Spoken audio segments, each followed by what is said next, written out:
afternoon to one and all present over here.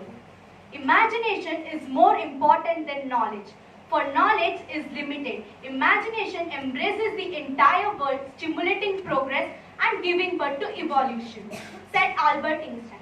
Today, I am going to speak on the topic of how gadgets restricted children's imagination.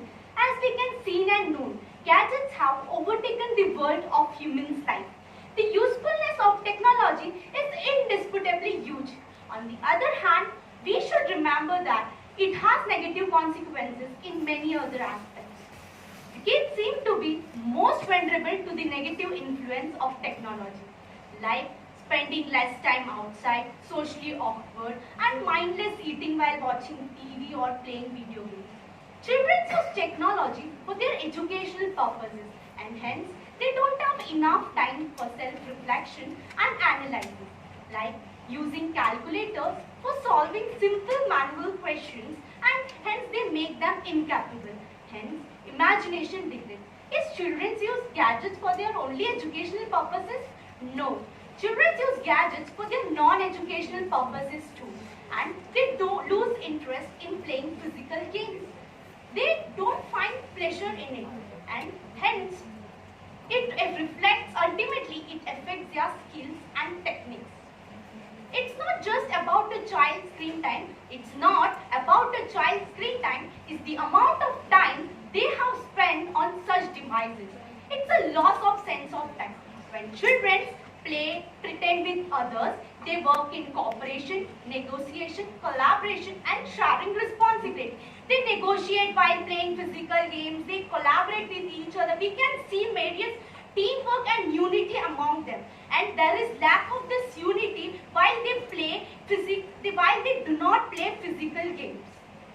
Imagination boosts children's helps social, emotional, creative, linguistic, and conjugative development.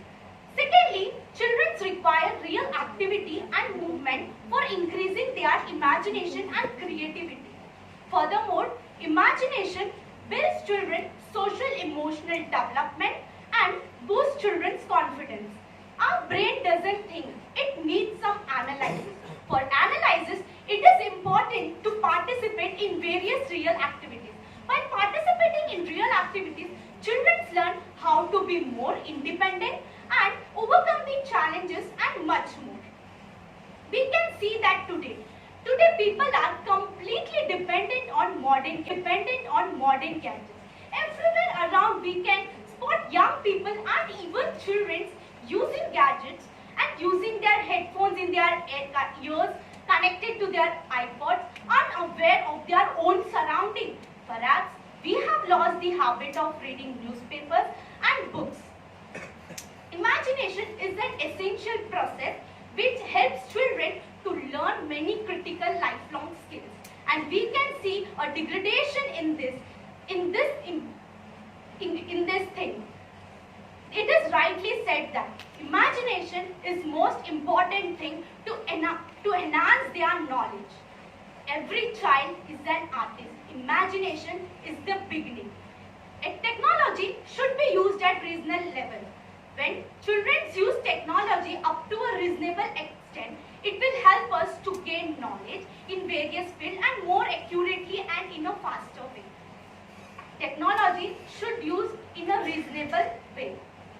Gadgets is made by a person who has imagined that this thing should be existed. If this person have not imagined that this gadgets have must be existed, then today we cannot use these gadgets. So we should remember that these gadgets have been made by one person's imagination. So don't let your imagination overcome by these gadgets. So I would like to conclude my speech by saying that now you decide how gadgets controlled by you or you are controlling your gadgets. Thank you.